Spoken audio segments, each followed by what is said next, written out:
Hello friends, welcome to Suji's VR Vlogs.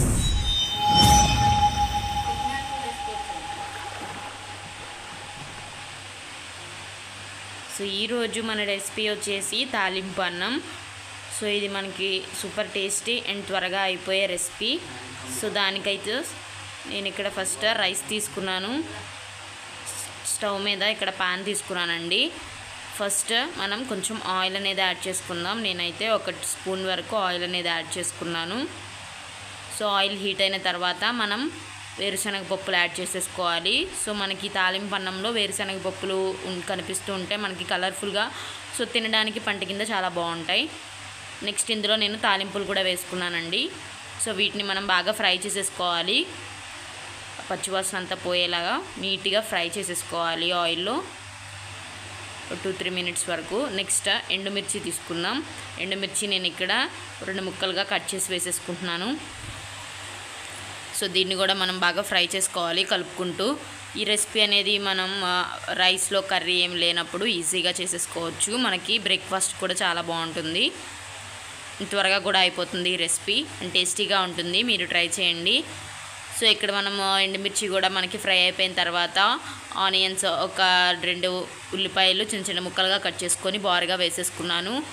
Next మనం పచ్చిమిర్చి కూడా యాడ్ చేసేసుకున్నాం. పచ్చిమిర్చి ఇక్కడ నేను 2-3 వరకు తీసుకున్నాను, ఎందుకంటే ఇందులో మనం కారం అనేది యాడ్ చేసుకోము, అందుకే పచ్చిమిర్చి అనేది ఎక్కువగా తీసుకోవాలి. నెక్స్ట్ కొంచెం కరివేపాకు కూడా వేసేసుకుందాం చిన్న చిన్న ముక్కలుగా కట్ చేసేసుకొని. సో వీటిని కూడా మనం మంచి కలర్ చేంజ్ వచ్చేంత వరకు బాగా ఫ్రై చేసేసుకోవాలండి.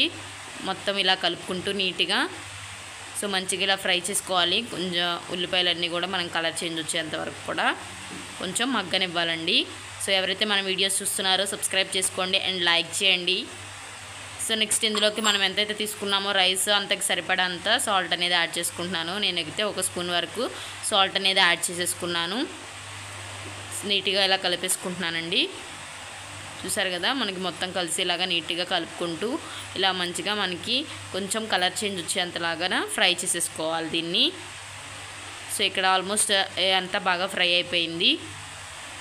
నెక్స్ట్ ఇందులోకి మనం జీలకర్ర యాడ్ చేసుకోవాలి.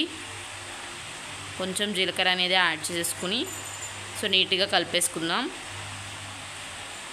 నెక్స్ట్ ఇందులోకి పసుపు యాడ్ చేసుకుందామండి. పసుపు 1/2 టీ స్పూన్ వరకు అయితే సరిపోతుంది మనకి. 1/2 స్పూన్ తీసుకున్నాను. సో వేసేసుకొని ఇలా కలిపేసుకోవాలి. బాగా మొత్తం కలిసేలాగా మనం ఉల్లిపాయలోకి అదంతా పట్టేలాగా పసుపు అంతా నీట్గా కలుపుకోవాలి ఇలాగా. సో దీన్ని కూడా మనం ఆ పచ్చివాసన పోయేంత వరకు ఫ్రై చేసేసుకుందాం. 2 మినిట్స్ అలాగా నీట్గా ఫ్రై చేసేసుకున్న తర్వాత మనం ఏదైతే రైస్ తీసుకున్నామో ముందు ఆ రైస్ని కూడా ఇందులో యాడ్ చేసేసుకుందాం. సో దీన్ని కూడా ఇప్పుడు మనమైతే ముందు ఏదైతే ఫ్రై చేసామో అది మన రైస్కి పట్టేలాగా బాగా నీట్గా కలిపేసుకోవాలండి. సో ఇలా నీట్గా కలుపుకొని అన్నంని ఒక 5-6 మినిట్స్ వరకు మనం బాగా ఫ్రై చేసేసుకోవాలి ఇలా కలుపుకుంటూ. సో తిప్పుకుంటూ ఉండండి, లేదు అంటే అడిగంటిపోతుంది కాబట్టి. సో ఇలా నీట్గా తిప్పుకుంటూ ఉండాలి. బాగా ఫ్రై చేసుకొని మనం వేసిన పసుపు అంతా బాగా కలిసేలాగా రైస్కి అంతా పట్టేలాగా బాగా ఫ్రై చేసేసుకోవాలి. చూసారు కదా ఎంత కలర్ఫుల్గా ఉందో, చాలా కలర్ఫుల్గా ఉంటుంది. సో 5-10 మినిట్స్ వరకు అలా ఫ్రై చేసేసుకొని పక్కకు తీసేసుకుంటే మనకి ఈ తాలింపు అన్నం అనేది రెడీ అయిపోతుంది. టేస్టీగా ఉంటుంది అండ్ ఈజీగా అయిపోయే రెసిపీ అండి. ఎక్కువ ఇంగ్రీడియంట్స్ కూడా అవసరం లేదు, ఓన్లీ తాలింపులు, ఉల్లిపాయలు, కొంచెం కొత్తిమీర కూడా వేసుకోవచ్చు అండి గార్నిషింగ్ కోసం. సో నాకైతే ఇక్కడ లేదు అని కాబట్టి స్కిప్ చేశాను. మీరు